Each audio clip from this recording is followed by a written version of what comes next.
حضرت ابراہیم مہمان نواز بڑے تھے، سخی بڑے تھے۔ حضرت ابراہیم علیہ السلام کے بارے میں نبی پاک صلی اللہ تعالیٰ علیہ وسلم نے فرمایا، سب سے پہلے جس بندے نے کسی کی مہمان نوازی کی تھی نا، وہ حضرت ابراہیم علیہ السلام ہے۔ اس کا ایک معنی علماء نے یہ بھی اس حدیث کا بیان کیا کہ جس نے سونی کر کے، مسجہ کر کے، خوبصورت کر کے، تیار کر کے، عزت کے ساتھ، آنر کے ساتھ کسی مہمان کو سب سے پہلے کسی نے اس اہتمام سے کھانا کھلایا، وہ حضرت ابراہیم علیہ السلام ہے۔ زبردست مہمان نواز تھے، زبردست۔ اپنے گھر کے 4 دروازے بنائے ہوئے تھے، 4، اور فرماتے تھے میری خواہش ہے کہ چاروں طرف سے مہمان آئیں، روٹیاں پکتی رہیں، دنیا کھاتی رہے، دنیا آوے کھا کھا جاوے، راضی ہوئے بلا، آئیں لوگ کھائیں، یہ میری خواہش ہے۔ روٹی کھلاؤ، روٹی کھلاؤ، روٹی کھلاؤ، لنگر کھلاؤ۔ حضور صلی اللہ علیہ وسلم سے پوچھا گیا، یا رسول اللہ بہترین مسلمان کون ہے؟ تو حضور نے فرمایا جو سلام لینے میں پہل کرے اور کھانا زیادہ کھلائے، کھانا کھلائے، جو جس کا مزاج ہو کھانا کھلانے کا، طبیعت ہو کھانا کھلانے۔ حضرت ابراہیم علیہ السلام اتنی مہمان نوازی کرتے کہ نبی پاک صلی اللہ علیہ وسلم نے فرمایا، یہ ترغیب و ترہیب میں موجود ہے۔ حضور علیہ السلام نے فرمایا کہ اللہ تعالیٰ نے حضرت ابراہیم علیہ السلام سے ایک دفعہ فرمایا، ابراہیم یہ جو آپ کو اپنا خلیل بنایا ہے نا، یہ اس لیے بنایا ہے کہ آپ کے دل مخلوق کے حق میں بڑے نرم ہیں، آپ مہمان نوازی بڑی کرتے ہیں، اور کبھی کبھی مشکل حالات ہوتے ہیں نا، ٹف حالات، ان میں بھی مہمان نوازی کرتے، ان میں بھی پانی پلاتے، کھانا کھلاتے، لوگوں کو اس دور کی ضروریات کے مطابق لوگوں کو دیکھتے۔ ہمارے نا پورا باب ہے حدیث پاک میں، بخاری مسلم میں، کہ بندہ ہمیشہ دل کا غنی ہوتا ہے۔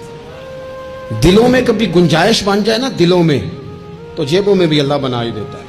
اپنے دلوں میں گنجائش بنائیں لوگوں کے لیے، اپنی طبیعتوں میں گنجائش۔ ہماری طبیعتوں میں گنجائش نہیں ہوتی، اللہ تعالیٰ بعض بندوں کو نواز دیتا ہے، انہیں چاہیے کہ وہ گنجائش رکھیں، کشادہ کریں اپنے دل کو، سینے کو۔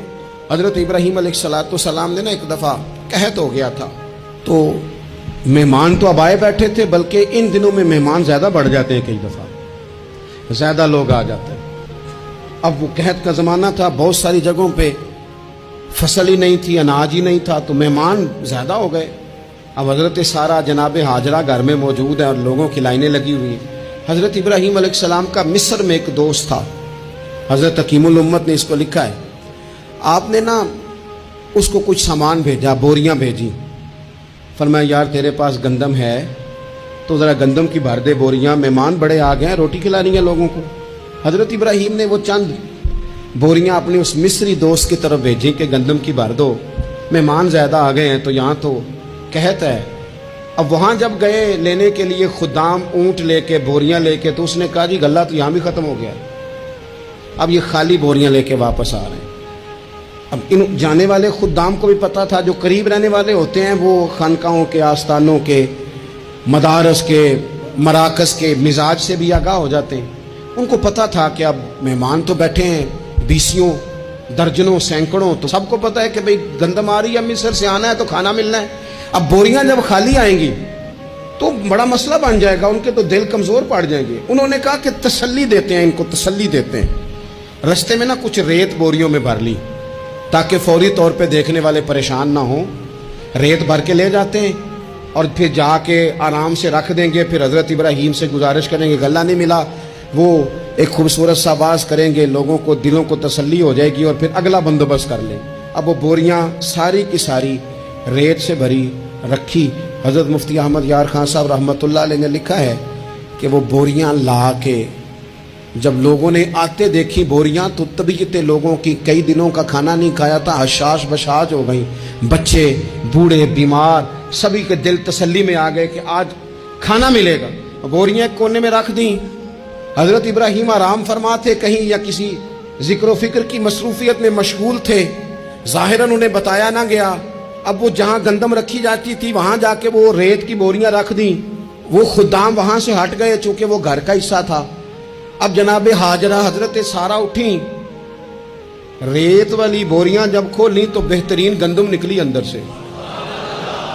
اللہ تعالیٰ جب رزق دیتا ہے تو پھر بغیر، اور واللہ خیر الرازقین، بہترین رزق دینے والا اللہ ہے، سب سے بہتر رزق دینے والا۔ وہ کھولا ان کو، بہترین گندم نکلی. انہوں نے فوراً کنیزیں جو تھیں ان کو بلایا, گندم پیس لی گئی. اسی وقت کھانا پکنے لگا. حضرت ابراہیم تشریف لائے, کھانا چل رہا ہے, لوگ لنگر کھا رہے ہیں.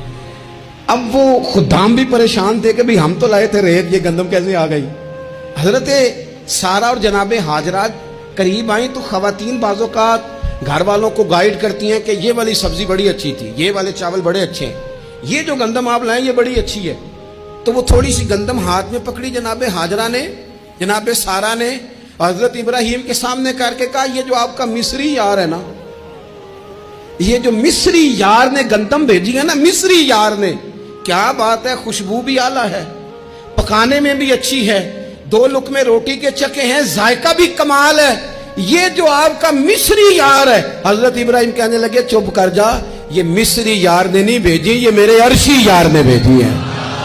واتخذ اللہ ابراہیم خلیلا, وہ جس نے کہا نا ہم نے ابراہیم کو گہرا دوست بنا لیا ہے, یہ اس نے بھیجی ہیں.